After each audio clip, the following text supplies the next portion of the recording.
فإن خير الحديث كتاب الله وخير الهدي هدي محمد صلى الله عليه وسلم وشر الأمور محدثاتها وكل محدثة بدعة وكل بدعة ضلالة وكل ضلالة في النار.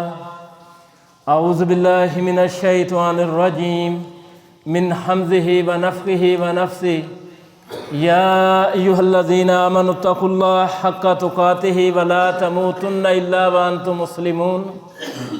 يا أيها الناس اتقوا ربكم الذي خلقكم من نفس واحدة وخلق منها زوجها وبث منهما رجالا كثيرا ونساء واتقوا الله الذي تساءلون به والأرحام إن الله كان عليكم رقيبا. يا أيها الذين آمنوا اتقوا الله وقولوا قولا سديدا يصلح لكم أعمالكم ويغفر لكم ذنوبكم ومن يطع الله ورسوله فقد فاز فوزا عظيما.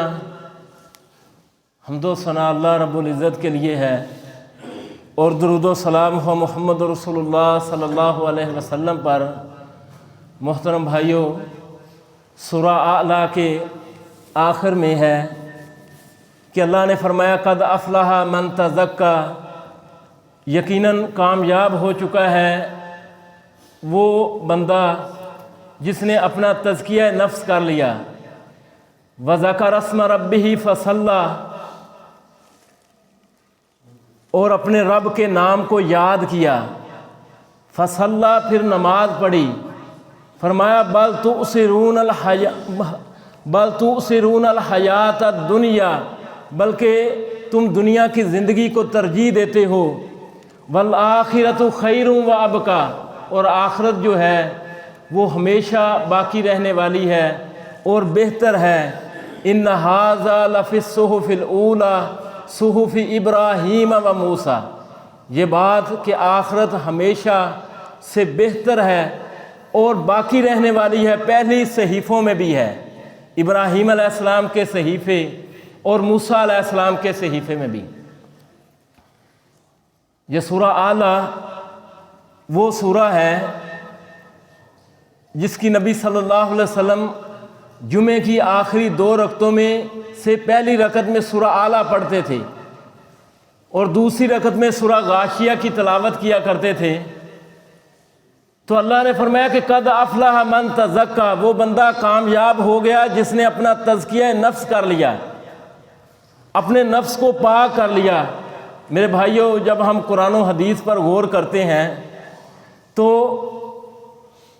قرآن اور حدیث کے اندر نفس کی 4 اقسام آئی ہیں. 4 اقسام. ایک نفس ہے امارہ، یہ وہ نفس ہے جو بندے کو برائی کا حکم دیتا ہے، برائی کو اس کے لیے مزین کر کے خوبصورت کر کے پیش کرتا ہے. اللہ تعالیٰ نے سورہ یوسف کے اندر اس کا ذکر کیا کہ ان النفس لامارۃ بالسوء الا ما رحم ربی. یہ نفس جو ہے امارہ، یہ تو برائی کا حکم دیتا ہے، ہاں جس پر میرا رب رحم کرے. سورہ مائدہ کے اندر اللہ تعالیٰ نے بیان کیا ہے کہ آدم علیہ السلام کے جو 2 بیٹے تھے حابیل اور قابیل، ان میں سے قابیل کے بارے میں بیان کیا فطوعت لہ نفسہ قتل اخیہ، اس کے نفس نے اپنے بھائی کا قتل کرنا اس کے لیے مزین کر کے پیش کر دیا. یعنی یہ جو نفس امارہ ہے بندے کو برائی کے لیے ابھارتا ہے. ایک دوسرا نفس ہے وہ نفس لوامہ ہے، جو بندہ نیکی کم کرے تو اسے جھڑکتا ہے، نیکی پر ابھارتا ہے، گناہ ہو جائے تو اسے ملامت کرتا ہے. یہ نفس بڑا ہی پاکیزہ ہے، بڑا ہی پاکیزہ ہے. یہ وہی بات ہے جس کو عموماً ہماری زبان کے اندر ضمیر کہا جاتا ہے، یعنی فلاں بندے کا ضمیر تو مر گیا ہے، یعنی اسے اب نیکی اور برائی کی کوئی پرواہ نہیں ہوتی. یعنی اسے آپ اچھا کہیں برا کہیں اسے کوئی فکر ہی نہیں ہے. نفس لوامہ جو ہے یہ بندے کو برائی پر ملامت کرتا ہے، نیکی کم کرنے پر جھڑکتا ہے، نیکی پر ابھارتا ہے، بڑا ہی پسندیدہ نفس ہے۔ اللہ تعالیٰ نے قرآن مجید کے اندر اس نفس کی قسم کھائی ہے، وَلَا أُقْسِمُ بِالنَّفْسِ اللَّوَّامَةِ، کہ میں نفس لوامہ کی قسم کھاتا ہوں۔ جو بندہ اس ضمیر پر نفس لوامہ کی بات کو سنتا ہے اور نیکی کے راستے پر چل نکلتا ہے تو اس کا نفس مطمئنہ بن جاتا ہے۔ لیکن اگر وہ اس ضمیر کی آواز کو نہ سنے، گناہ ہو جانے پر توبہ کے راستے پر نہ چلے اور نیکی کو اختیار نہ کرے، بلکہ اس آواز کو دبا دے اور نفس امارہ پر چلتا ہے تو اس کا نفس خبیثہ بن جاتا ہے، جس کا ذکر حدیث کے اندر آتا ہے کہ جب موت کے فرشتے اس بندے کے پاس آتے ہیں تو آ کر اسے کہتے ہیں کہ اے خبیث روح نکل، تمہارے لیے فلاں فلاں عذابات ہیں، یہ پیپ ہے، یہ گند ہے، آگ کا عذاب ہے۔ لیکن اگر بندہ نیکی کو اختیار کرتا ہے، ضمیر کی آواز کو سنتا ہے، جیسے آدم علیہ السلام نے کیا، ربنا ظلمنا انفسنا وان لم تغفر لنا وترحمنا لنکونن من الخاسرین، اے ہمارے رب ہم نے اپنی جانوں پر ظلم کیا ہے اور اگر تو نے رحم نہ کیا، تو نے ہمیں بخشا نہ، تو ہم گھاٹا پانے والوں میں سے ہو جائیں گے۔ اگر بندہ نیکی کے راستے پر چلنا شروع کر دے، توبہ کے راستے کو اختیار کر لے، تو اس کا نفس مطمئنہ بن جاتا ہے، جس کا ذکر اللہ تعالیٰ نے سورہ فجر میں کیا ہے، یا ایتھا النفس المطمئنہ، اے اطمینان پانے والی روح، ارجعی الی ربک راضیۃ مرضیہ فادخلی فی عبادی وادخلی جنتی، کہ تو لوٹ جا اپنے رب کی طرف اس حال میں کہ تو اس سے راضی، وہ تجھ سے راضی۔ یہ چار نفس بنتے ہیں اور اللہ نے فرمایا کہ قد افلح من تزکا، یقیناً وہ بندہ کامیاب ہو چکا ہے کہ جس نے اپنے نفس کو پاک کر لیا۔ یہ نہیں کہا کہ کامیاب ہو جائے گا، یعنی آپ دیکھیں کہ ہم نے صبح فجر کی نماز پڑھی ہے، یہ بات یقینی ہے، لیکن عصر کی پڑھیں گے یا نہیں پڑھیں گے یہ بات یقینی نہیں ہے۔ لیکن یہ بات یقین ہے کہ فجر کی نماز ہم نے پڑھی ہے تو اللہ نے کیا فرمایا، قد افلح، یقیناً کامیاب ہو چکا، یہ نہیں کہ ہو جائے گا۔ وہ بندہ جس نے اپنا تزکیہ نفس کر لیا، اپنے نفس کو پاک کر لیا، اور پھر آپ دیکھیں کوئی قابل اعتماد بندہ آپ کے پاس آئے اور آپ کو یہ یقین دلائے کہ یہ کام کرو گے تو تم کامیاب ہو گئے، ہو جاؤ گے نہیں، اور پھر وہ قسمیں اٹھائے تو آپ یقیناً اس کی بات پر اعتماد کریں گے، اس کی بات کو مانیں گے۔ لیکن اللہ رب العزت، جس کے بارے میں اللہ کا فرمان ہے وَمَنْ أَصْدَقُ مِنَ اللَّهِ قِيلًا، اللہ سے بات کے لحاظ سے کون سچا ہے؟ سب سے زیادہ سچا اللہ تعالیٰ بات کے اعتبار سے۔ اللہ تعالیٰ قسمیں اٹھاتے ہیں قرآن مجید کے اندر، آپ دیکھیں سورج شمس کے علاوہ کوئی اور مقام نہیں ہے کہ جہاں اللہ تعالیٰ نے 11 قسمیں اٹھائی ہوں، 11 قسمیں اٹھا کر ایک بات کی ہے کہ وہ بندہ کامیاب ہو چکا۔ سورج شمس کا آغاز ہوتا ہے، 11 قسمیں اٹھائیں، آپ دیکھیں والشمسی، سورج کی قسم، وضحاہا، اور اس کی دھوپ کی قسم، یہ 2 قسمیں ہوگی، والقمر اذا تلاہا، اور چاند کی قسم جب وہ اس کے پیچھے آئے، تیسری قسم،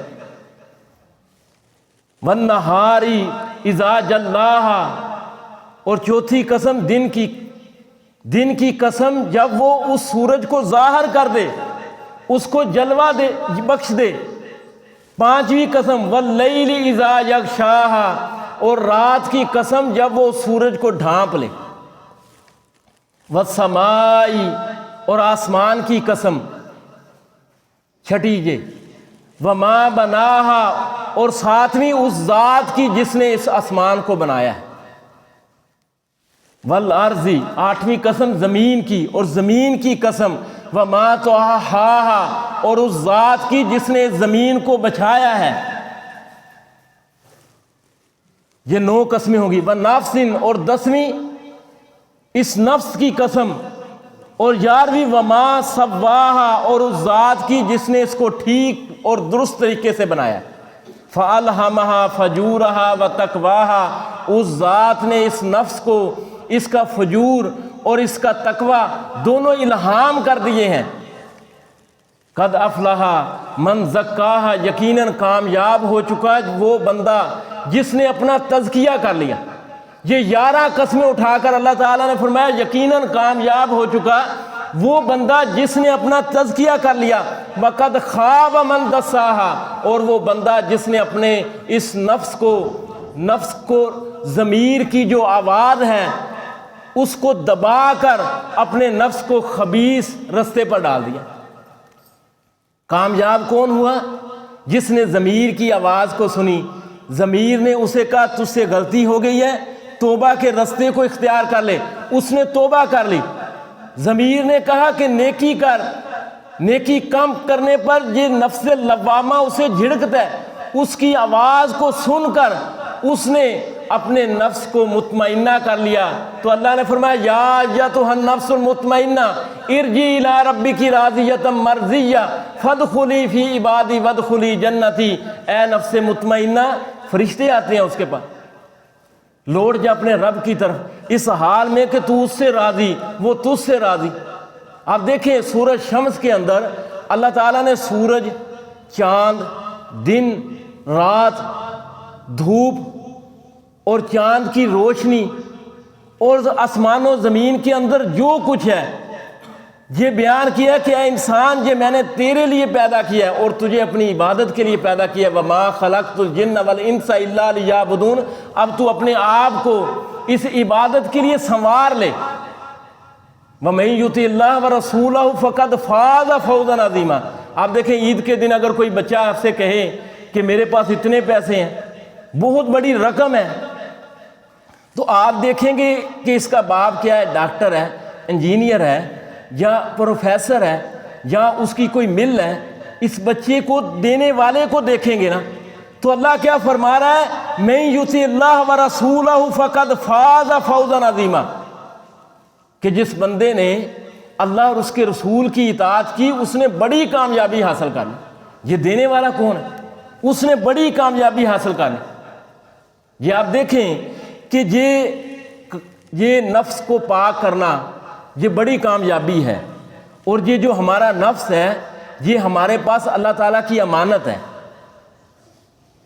اسی وجہ سے ہم اس نفس کو ختم نہیں کر سکتے، خودکشی کے رستے کو اختیار نہیں کر سکتے، اور اس نفس کو اگر ہم گناہوں میں آلودہ کریں گے تو یہ تباہ کن ہے، کیونکہ گناہ جو ہیں یہ بندے کو اللہ تعالیٰ سے دور کرنے والے ہیں۔ اس نفس کو پاک کرنے کے لیے اللہ تعالیٰ نے نبی بھیجے ہیں۔ موسیٰ علیہ السلام کے بارے میں اللہ تعالیٰ نے فرمایا اذهب الى فرعون انه طغى، اے موسیٰ فرعون کے پاس جا، وہ سرکش ہو گیا ہے۔ انه طغى فقل هل لك الى ان تزكى، اور اس سے جا کر کہے کہ اے فرعون تیرے لیے ہے کہ تو اپنے نفس کو پاک کر لے۔ واہدیک الی ربک فتخشی، اور میں تیرے رب کی طرف رہنمائی کروں تاکہ تیرے دل کے اندر کوئی خوف پیدا ہو۔ نبی صلی اللہ علیہ وسلم نے فرمایا کہ میں اپنے باپ ابراہیم علیہ السلام کی دعا کا نتیجہ ہوں۔ اللہ تعالیٰ نے قرآن مجید کے اندر 3 مقامات پر ابراہیم علیہ السلام کی دعا کا ذکر کیا ہے۔ سورہ جمعہ کے اندر اللہ نے فرمایا هو الذی بعث فی الامیین رسولا منہم، اللہ وہ ذات ہے جس نے امیوں کے اندر، وہ لوگ جو لکھنا پڑھنا نہیں جانتے تھے، یہ لکھنا پڑھنا جو ہوتا ہے یہ فن ہے، کسی کو اچھا آتا ہے کسی کو اچھا نہیں آتا، نبی صلی اللہ علیہ وسلم کو نہیں آتا، نہ آپ دیکھ کر لکھ سکتے تھے نہ آپ پڑھ سکتے تھے، لکھنا پڑھنا کوئی علم نہیں ہے۔ اللہ کے نبی صلی اللہ علیہ وسلم تو معلم اعظم تھے، فرمایا انا بعثت معلما، مجھے معلم بنا کر بھیجا گیا ہے۔ لیکن لکھنا پڑھنا فن ہے۔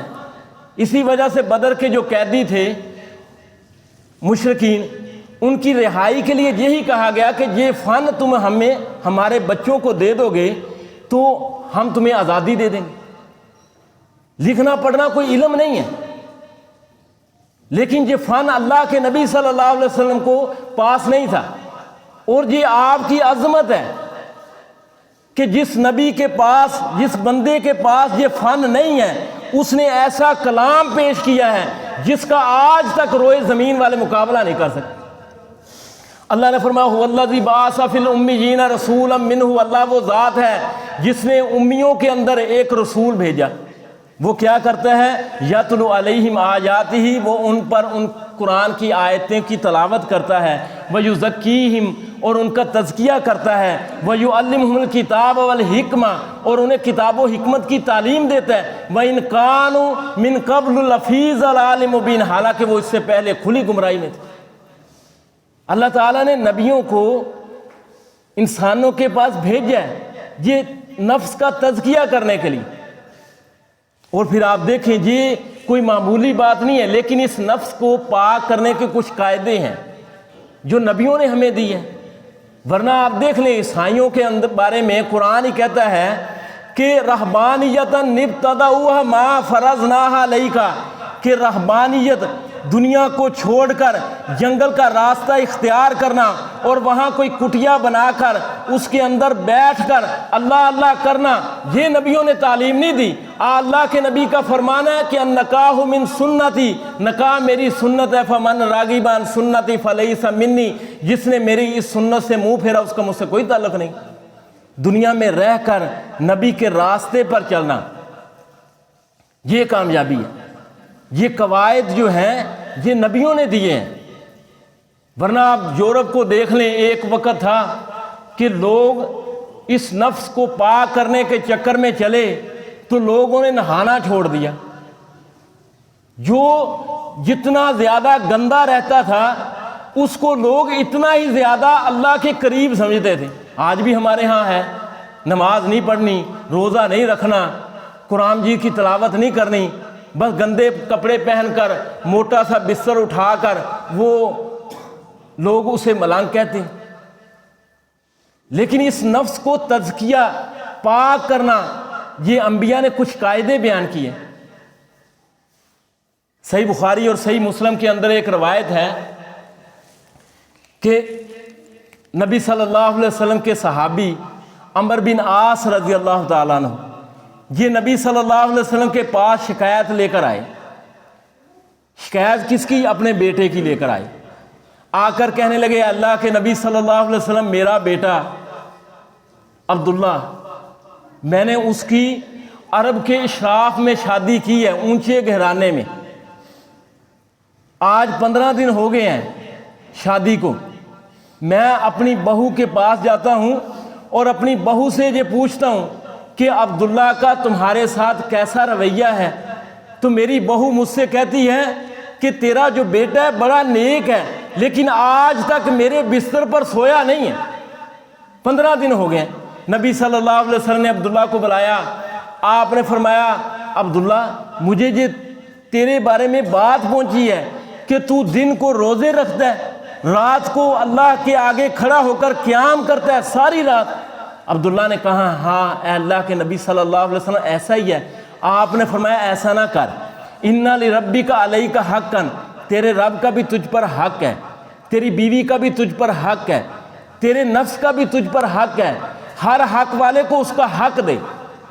پھر اللہ کے نبی صلی اللہ علیہ وسلم نے فرمایا کہ روزے رکھنے ہیں تو ہر مہینے 3 روزے رکھ۔ عبداللہ نے کہا ہے اللہ کے نبی صلی اللہ علیہ وسلم میں اس سے زیادہ کی طاقت رکھتا ہوں۔ آپ نے فرمایا کہ اگر زیادہ رکھنا ہے 5 رکھ لے، 7 رکھ لے، 9 رکھ لے۔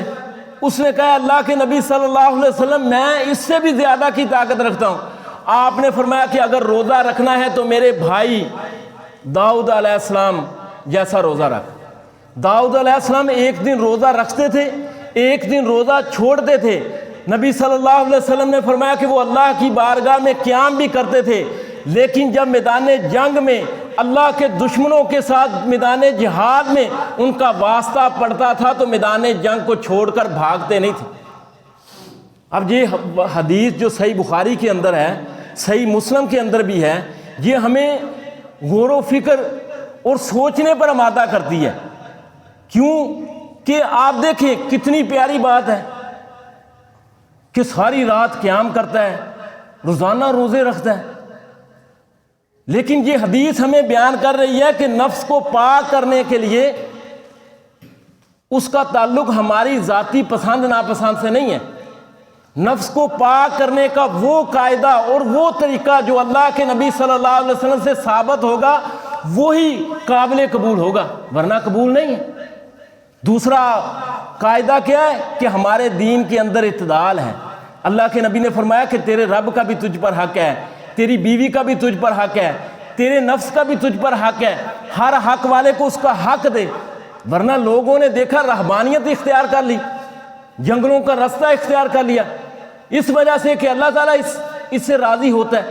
عیسائیوں کا پادری اونچا آج بھی شادی نہیں کرتا، کیوں؟ ہم اس جھنجٹ میں نہیں پڑے۔ تیسرا قاعدہ اللہ کے نبی صلی اللہ علیہ وسلم نے فرمایا کہ بندے کی ایسی عبادت جو اسے کمزور کر دے۔ داؤد علیہ السلام ایک دن روزہ رکھتے تھے، ایک دن روزہ چھوڑتے تھے، لیکن جب اللہ کے راستے میں جہاد کرتے تھے تو پیٹھ پھیر کر نہیں بھاگتے تھے۔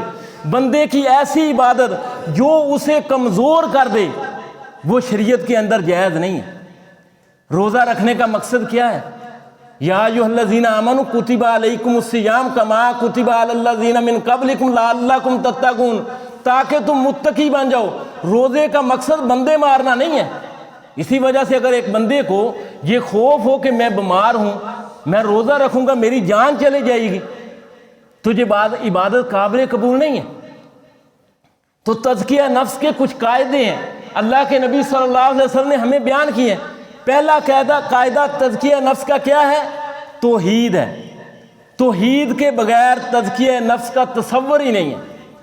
ایک بندہ جو ہے وہ اللہ کے ساتھ شرک کرتا ہے اور ایسا گناہ کا ارتکاب کرتا ہے جس کے بارے میں اللہ نے فرمایا ان اللہ لا یغفر ان یشرک بہ ویغفر ما دون ذلک لمن یشاء، اللہ یہ معاف نہیں کرے گا کہ اس کے ساتھ شرک کیا جائے، اس کے ساتھ جو چاہے گا معاف کر دے۔ لیکن تزکیہ نفس کے بارے میں اللہ فرما رہا ہے قد افلح، وہ بندہ تو کامیاب ہو چکا ہے۔ ومن زحزح عن النار وادخل الجنۃ فقد فاز، جو جہنم سے بچا لیا گیا، جنت میں داخل کر دیا گیا، وہ کامیاب ہے۔ لیکن شرک کرنے والے کے بارے میں تو اللہ کا قرآن کہتا ہے انہ من یشرک باللہ فقد حرم اللہ علیہ الجنۃ، وہ بندہ جو اللہ کے ساتھ شرک کرتا ہے اس پر تو اللہ نے آگ کو جنت کو حرام کر دیا۔ ومأواہ النار، اس کا ٹھکانہ تو آگ ہے۔ یعنی ایک بندہ جو توحید پر نہیں ہے اس کے لیے کامیابی ہے ہی نہیں۔ الذین آمنوا ولم یلبسوا ایمانہم بظلم اولئک لہم الامن، اللہ نے فرمایا کہ جو لوگ ایمان لائے اور انہوں نے اپنے ایمان کے اندر ظلم کو خلط ملط کیا، صحابہ پریشان ہو گئے کہ ہم میں سے ایک بندہ جو کلمہ پڑھتا ہے کسی نہ کسی کے ساتھ کوئی زیادتی کر جاتا ہے، تو اللہ نے فرمایا جو لوگ ایمان لائے اور اپنے ایمان کے اندر ظلم کو خلط ملط نہیں کیا اولئک لہم الامن، ان کے لیے امن ہے، ان کے لیے ہدایت ہے۔ اللہ کے نبی نے فرمایا کہ جہاں ظلم سے مراد وہ ہے جو ایک صالح بندے لقمان نے اپنے بیٹے سے کہا تھا انہ ظلم انہ من یشرک باللہ فقد، یعنی یہ شرک ظلم عظیم ہے۔ جو شرک کرتا ہے وہ ظلم عظیم کا شکار ہے۔ ایک بندہ جو تزکیہ نفس کا راستہ اختیار کرنا چاہتا ہے اور یہ ہماری ضرورت ہے، اس کے بغیر نجات ہے ہی نہیں، تو اس کے لیے ضروری ہے کہ وہ توحید کے رستے پر آ جائے۔ دوسرا یہ ہے کہ تزکیہ نفس کے رستے پر چلنے والے کے لیے کہ وہ دعا کرے، کیونکہ یہ اللہ تعالیٰ توفیق دیتا ہے۔ دعائیں کرے، اللہم انی اسألک الہدی والتقی والعفاف والغنی، اے اللہ میں تجھ سے تقوی کی ہدایت کی، پاک دامنی کا سخی پن کا سوال کرتا ہوں۔ اللہ کے نبی صلی اللہ علیہ وسلم دعا کیا کرتے تھے اللہم آتی نفسی تقواہا، اے اللہ تو مجھے تقوی کی نعمت سے نواز دے۔ وَزَكِّ أَنْتَ خَيْرُ مَنْ زَكَّاهَا، تو بہترین ہے جو نفسوں کو پاک کرنے والی ذات ہے۔ انت مولاہا، تو ہی کارساز ہے۔ انت ولیہا، تو ہی اس کا رکھوالا ہے۔ یا مقلب القلوب ثبت قلوبنا علی طاعتک، اے دلوں کو پھیرنے والے میرے دل کو اپنی اطاعت پر جما دے۔ یعنی یہ ایک تزکیہ نفس کا رستہ اختیار کرنے والے کے لیے یہ ضروری ہے کہ وہ دعائیں کرے۔ تیسرا، قرآن پر غور و فکر کرے۔ قرآن اللہ کی بہترین کتاب ہے۔ نبی صلی اللہ علیہ وسلم کا فرمانا خیرکم من تعلم القرآن وعلمہ، تم میں سے بہترین وہ ہے جو قرآن کو سیکھے اور سکھائے۔ سیکھے اور سکھائے کا ہمارے ہاں رواج ہی نہیں ہے۔ ہمارے ہاں رواج ہے پڑھنے کا، تلاوت کا، زیادہ سے زیادہ ہم تیر ماریں گے تو اپنے بچے کو حفظ کرا دیں گے۔ لیکن سیکھنا سکھانا کیا ہے؟ افلا یتدبرون القرآن ام علی قلوب اقفالھا، کیا ان لوگوں کے دلوں پر تالے پڑے ہوئے ہیں؟ کیا یہ لوگ قرآن میں غور و فکر نہیں کرتے، تدبر نہیں کرتے؟ تدبر ہے کسی چیز کے انجام پر غور و فکر کرنا اور پھر اس پر لایا عمل بنا کر پوری زندگی بسر کرنا۔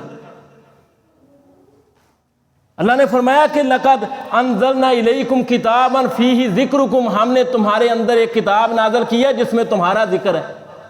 اللہ کے سامنے کھڑے ہو کر ہم کہتے ہیں ایاک نعبد و ایاک نستعین، اے اللہ ہم تو تیری ہی عبادت کرتے ہیں اور تجھی سے مدد مانگتے ہیں۔ ایک نماز میں حاضر ہوتے ہیں، دوسری میں حاضر ہی نہیں ہوتے، اللہ کو بھی پتہ چل جاتا ہے جھوٹ بول کر گیا ہے۔ یعنی یہ تدبر کیا ہے کہ اس انجام پر غور و فکر کر کے لائے عمل بنا کر پوری زندگی بسر کرنا۔ قرآن میں آپ دیکھ لیں سلف صالحین کس طرح غور و فکر کیا کرتے تھے۔ اللہ نے فرمایا کہ جب موسیٰ علیہ السلام سے اور ہارون علیہ السلام دونوں سے جی اللہ تعالیٰ نے فرمایا اذهبا الی فرعون انہ طغی، کہ تم دونوں فرعون کے پاس جاؤ، وہ سرکش ہو گیا ہے، تو آگے کیا فرمایا فقولا قولا لینا، اور اس سے جا کر نرمی سے گفتگو کرنا۔ یحییٰ بن معین رحمہ اللہ نے جب یہ قرآن کی آیت سنی تو کہنے لگے یا رب، یہ تیری نرمی اس شخص کے بارے میں جو بچوں کو قتل کرتا تھا، جس نے بنی اسرائیل کو غلام بنا رکھا تھا، اور جو یہ کہتا تھا کہ انا ربکم الاعلی، یہ تیری نرمی اپنے دو نبیوں کے ساتھ یہ کہ ان سے اس کے پاس جانا اور اس سے نرمی سے بات کرنا، لیکن تیری نرمی اس بندے کے ساتھ کیسی ہوگی جو سجدے میں سر رکھ کر یہ کہتا ہے سبحان ربی الاعلی۔ اور آپ دیکھیں آج تک ہمارے ہم بھائیوں کی باتیں کرتے ہیں نا کہ بھائیوں کے خون کے اندر تو وفا نہیں رہی۔ یعنی اگر خون کے اس رشتے میں وفا ہوتی تو یوسف علیہ السلام کو اس کے بھائی کنویں میں دھکا تو نہ دیتے، لیکن یہ قرآن ہی بیان کر رہا ہے کہ آج تک تاریخ میں کوئی ایسا بھائی نہیں آپ کو ملے گا اور نہ ہے کہ جس نے اپنے بھائی کے لیے نبوت اللہ تعالیٰ سے مانگی۔ موسیٰ علیہ السلام نے اللہ تعالیٰ سے کہا کہ اے اللہ ہارون کو میرا وزیر بنا دے، میرے معاملات میں شریک بنا دے تاکہ ہم تیری تسبیح کریں۔ اور یہ فرعون کے بارے میں اللہ تعالیٰ نے بیان کیا حتیٰ اذا ادرکہ الغرق، کہ جب یہ ظالم ڈوبنے لگا تھا تو یہ اس نے کیا کہا آمنت انہ لا الہ الا الذی آمنت بہ بنو اسرائیل، کہ میں اس ذات پر ایمان لے آیا جس کا کوئی شریک نہیں اور جس پر بنو اسرائیل ایمان لے آئے ہیں۔ لیکن اس کی توبہ قبول کیوں نہیں ہوئی؟ آگے اللہ تعالیٰ نے بیان کیا الان وقد عصیت، حالانکہ اس سے پہلے تو نافرمانی کرتا رہا۔ اللہ کے نبی کا بھی یہ فرمان ہے کہ ان اللہ یقبل التوبہ ما لم یغرغر، اللہ تعالیٰ بندے کی توبہ قبول کرتا رہتا ہے جہاں تک کہ جان حلق میں نہ اٹک جائے۔ جب جان حلق میں اٹکے گی اس وقت تو توبہ کو کوئی فائدہ نہیں، یا سورج جب مغرب سے نکلے گا اس وقت اگر بندے توبہ کریں گے تو کوئی توبہ قبول نہیں۔ لیکن علماء نے جہاں ایک نقطہ بیان کیا ہے وہ نقطہ یہ ہے کہ فرعون ڈوب رہا تھا اور ساتھ یہ کہہ رہا تھا کہ اللہ کے سوا کوئی عبادت کے لائق نہیں، اور میں ایمان لے آیا جس طرح بنو اسرائیل ایمان لائے، یعنی اس کے دل میں ابھی بھی موسیٰ اور ہارون کے بارے میں بغض تھا۔ ورنہ جادوگروں کے بارے میں قرآن کیا کہتا ہے؟ انہوں نے کہا قالوا آمنا برب العالمین برب موسیٰ و ہارون۔ اس ظالم نے ڈوبتے وقت بھی موسیٰ اور ہارون کا نام نہیں لیا، لیکن جادوگروں نے کیا کہا کہ ہم ایمان لے آئے رب العالمین پر، موسیٰ اور ہارون کے رب پر۔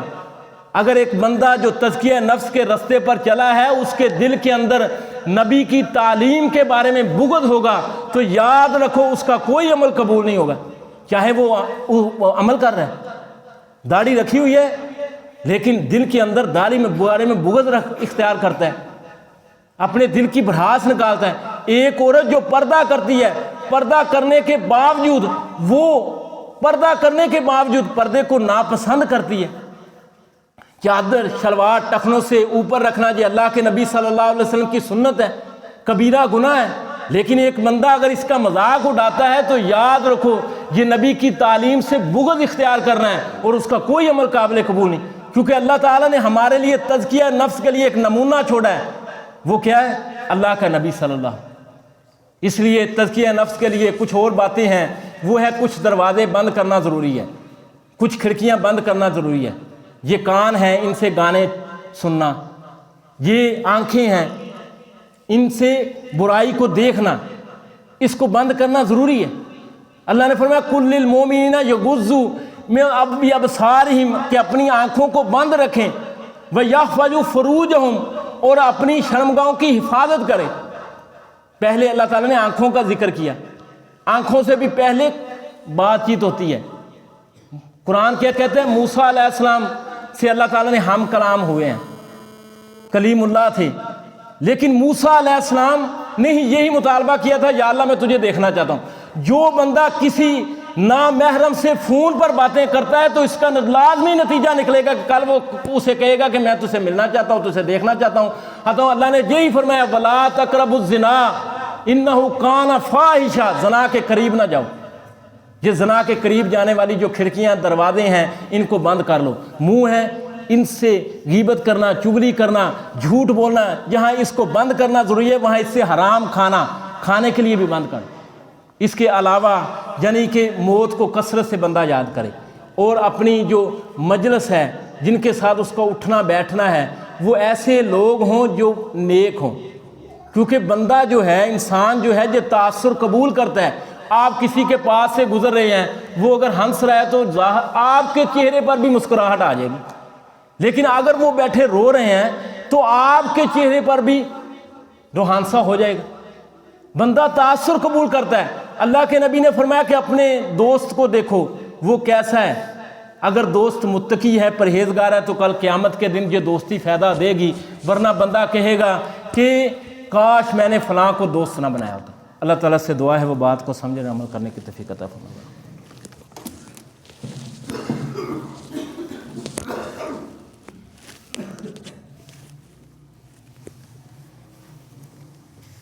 ان الحمد للہ نحمدہ ونستعینہ ونستغفرہ ونعوذ باللہ من شرور انفسنا ومن سیئات اعمالنا من یهده اللہ فلا مضل له ومن یضلل فلا هادی له واشهد ان لا الہ الا اللہ وحدہ لا شریک له واشهد ان محمدا عبدہ ورسولہ اما بعد فإن خیر الحدیث کتاب اللہ وخیر الہدی ہدی محمد صلی اللہ علیہ وسلم وشر الامور محدثاتها وکل محدثۃ بدعۃ وکل بدعۃ ضلالہ وکل ضلالۃ فی النار۔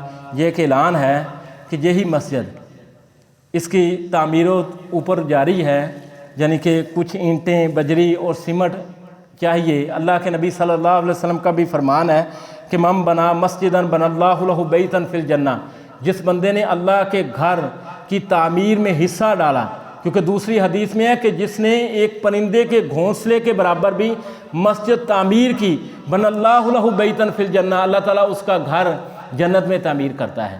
تو یہ بجری، سیمٹ اور سریا اس کی ضرورت ہے۔